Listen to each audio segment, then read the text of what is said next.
Well, good morning, everybody. Morning. It's nice to have all the kids with us singing. It was great to see you guys. They did an amazing job at the talent show, didn't they? Give it up for them. Yeah, super cool. My name is David Comelli. I am the youth pastor here, and I am blessed to bring you the last week. Thank you, Mary. I'm going to bring to you guys the last week of our Made for Mission series. Over the past 5 weeks, we've talked about how all Christians have been called by God to join in His mission to reach the world. We've talked about what we're supposed to say, who we are supposed to say it to, and why we should live on mission to begin with. I want to get a little interactive here. I'm going to ask you guys a question. By show of hands, so you're going to have to put your hands up. Hopefully took a shower. How many of you know your grandparents' first names? Okay, so almost everybody. Let's go a generation deeper. How many of you know your great-grandparents' first names? Ooh, check that out. Almost, I would say 80% loss right there. On my father's side, my great-grandparents is Baba and Dido, which is grandma and grandmother in Russian. I have no idea what their name is. I'll probably get flack for this later. And on my mom's side, it's Papa and Mama. I've got some unfortunate news for us. We are more than likely only a few decades away from being forgotten. Yeah, horrible, right? Sounds so sad. But I do have good news. God's calling on our life is always bigger than our lifetime. While just about all of us can go back 3 generations maybe in our family tree, that's not the case in our spiritual family. I wonder in heaven, when I get there, if I'll be able to see the ripples of my lifetime and how I've impacted others, and how others have shaped and molded who I am now and how I got here. Let me say this. If you're brand new to church or you're just visiting, welcome. We are so glad you're here. This whole God thing, this whole church thing, this whole Jesus thing, if it's new, I'm so glad you're here. We just welcome you. We've been praying for you. We've been praying for the congregation as a church staff. We've been praying for job interviews. All kinds of things are going on in your life. Today, we are going to study a scene in the life of a guy named Peter. He's one of those dudes that kind of sticks his foot in his mouth every once in a while. Always kind of getting in trouble, thinking and then sinking, right? Getting his feet wet a little bit. And if you've ever done something like that, we can relate to Peter. If you've made bonehead mistakes, you can relate to Peter. And today we're going to read 2 back-to-back stories from the book of Luke. So if you have your Bibles, feel free to open up to Luke 8 right now. It will be on the screens. Now when Jesus returned, a crowd welcomed him, for they were all expecting him. Then a man named Jairus, a synagogue leader, came and fell at Jesus' feet, pleading with him to come to his house because his only daughter, a girl of about 12, was dying. All right, so Jairus meets Jesus and the disciples at the dock. His description as a synagogue leader is a big deal. Think mayor, city council member. He has a lot of clout. He's an important person. This could be a really important opportunity for this small startup of people believing in Jesus. If a synagogue leader were to become a follower, he might have the influence of an entire city and even the surrounding regions. Think of Jonah and the Ninevites. Jonah was able to go to the king of the Ninevites, and the king was able to refocus a large group of people towards God. So, I don't know what Jesus was thinking, but I bet the disciples was not blind to the opportunity, and that meant they better get to Jairus' house fast. My family would tell you I am guilty of this 100%. Our trips to Disneyland is all about the opportunity for me, right? 8 a.m., the gates are open. We have to be in the park as quick as possible, get over to the Rise of the Resistance ride, skip all the hours of waiting. My logic is running at 100%. My family's enjoyment is about 5%, okay? All right, they're struggling to experience, and they're there to experience. So check out what the disciples did. Luke 8:42. As Jesus was on his way, the crowds almost crushed him. And a woman was there who had been subject to bleeding for 12 years, but no one could heal her. She came up behind him and touched the edge of his cloak, and immediately her bleeding stopped. "Who touched me?" Jesus asked. When they all denied it, Peter said, "Master, the people are crowding and pressing against you." But Jesus said, "Someone touched me. I know that power has gone out of me." Then the woman, seeing that she could not go unnoticed, came trembling and fell at his feet. In the presence of all the people, she told why she touched him and how she had been instantly healed. Then he said to her, "Daughter, your faith has healed you. Go in peace." This is almost a comical scene. There's a massive crowd surrounding Jesus, pressing in, trying to get closer and closer, and he shouts out, "Who touched me?" I was trying to think, what would this be like? And I've been to Rabobank when everybody's leaving at the same time and we're all shuffling through, and I just stopping and yelling, "Who touched me?" Or go back to Disneyland at the end of the night when everybody's trying to watch the fireworks, and you get stuck in the middle, and they're like, "No, you can't stay here." So they're literally pushing you out, and you're like, everybody is touching me, right? What doesn't make sense, though, is that Jesus stops. He stops his way to Jairus' house. He's potentially missing the opportunity here, ignoring what's going on for somebody who's been ignored for years. There's a lot of things we could probably guess about this woman. She's poor. In the other Gospels, it says that she used all her money, all her properties, everything she had to try to become healed. She's probably alone. We don't hear anything about other people with her or helping her in this scene. She's probably seriously shamed in the city. The religious leaders taught that diseases were a punishment from God, and you should stay away from those people. Still, with all this baggage, she takes a massive risk. Based on Old Testament law, the people would believe that this woman's disease would be permanently make her unclean. Anything she touched would also be unclean, and potentially Jesus. People know this woman. She had a reputation. As she pushed her way through the crowd to get to Jesus, she had to deal with some stuff more than likely. People shouting, "What are you doing here? Go home. You don't belong here." She was shoved aside. I'm sure people gave her the side eye. Yet in all this, the woman is relentless to get to Jesus, and it pays off. And her whole life is about to change in a moment. You see, we have no idea when God wants to use us. Your greatest impact will probably come at a time when you're least expecting it. For the woman, she had been suffering with this disease for 12 years. She prayed to God multiple times a day for years. And if you walked in here with something that's been on your prayer request for years, what seems like forever, learn from this woman. Don't give up. Run to Jesus. There is always hope, and he can do more in a moment than you can do in a lifetime. Luke 8:49. While Jesus was still speaking, someone came to the house of Jairus, a synagogue leader. "Your daughter is dead." He said, "Don't bother the teacher anymore." Hearing this, Jesus said to Jairus, "Don't be afraid. Just believe, and she will be healed."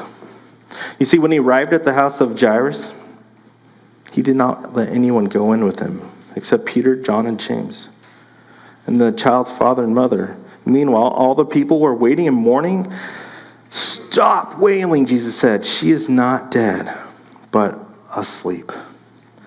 They laughed at him, knowing that she was dead. But he took her by the hand and said, "My child, get up." Her spirit returned, and at once she stood up. Then Jesus told them to give her something to eat. Her parents were astonished, but he ordered them not to tell anyone what had happened. So they had gone to Jairus'. His daughter was already passed. I can picture the disciples shaking their head. We wasted time. We were out there with that woman, this girl, this opportunity would have been so much better. They're using their logic. If we hadn't stopped, we could have probably dealt with this. And then Jesus says, she's just sleeping, probably out of pain. The parents and the disciples and all the people were nervously laughing, but Jesus ignores that lack of faith. Grabs the girl's hand, raises her from the dead. Think about this girl's life, the story she's about to have for the rest of her life. Think about her parents, the synagogue leader who just became a follower of Jesus. That girl, she was 12 years old.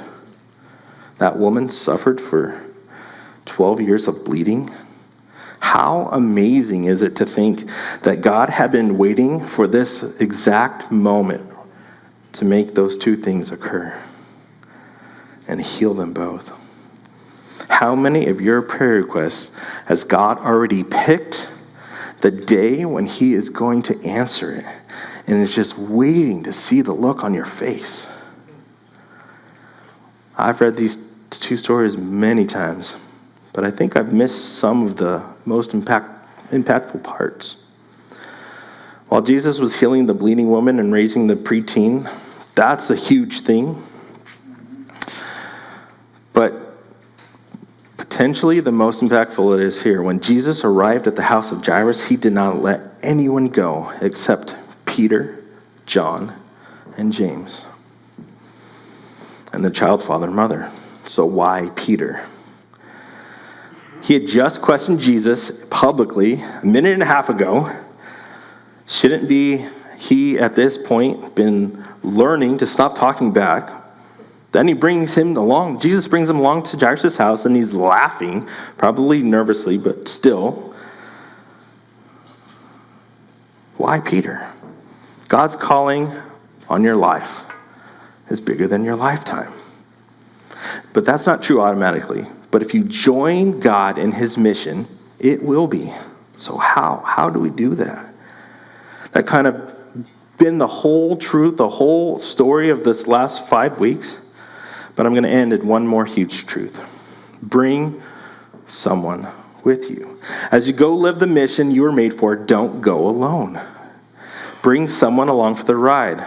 This may be the single greatest leadership lesson we learn from Jesus. You can make a strong case that Jesus is the greatest leader of all time.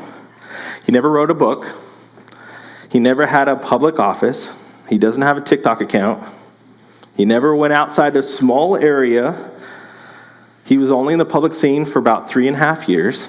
He died at the age of 33, and yet here we are 2,000 years later with over 2 billion people from all over the world speaking different languages following Jesus Christ. Do you know how many times it says in the Bible, Jesus took his disciples and they went somewhere? I don't either. It's too many times. There's so many times over and over he intentionally took somebody with him. Of course, there's examples of Jesus being by himself and having some serious prayers with him and the Father, but his intentionality to bring people is overwhelming. Matthew 28:19 says, "Therefore go and make disciples of all nations, baptizing them in the name of the Father and the Son and of the Holy Spirit, and teaching them to obey everything I command you. And I surely am with you always, to the very end of the age." In the Greek, the literal translation is "as you go, make disciples." Think about the different applications to that command. One is definitely as you go throughout your life, intentionally share Jesus. with the people that you meet and disciple them in their faith. The other application that we don't hear a lot about is take them along with you while you go throughout your day, your duties. Jesus ends with promising that he will always be with us to the very end of the age. If he's truly in the driver's seat of your life, then it's not so much to bring him with you, but instead he brings you with him. What he did for his disciples 2,000 years ago, Jesus still wants to do in our lives today. And his disciples, as he disciples us, he invites us to do the same with others. Some practical examples: parents, bring your children's friends. Get permission first, but bring your children's friends with you.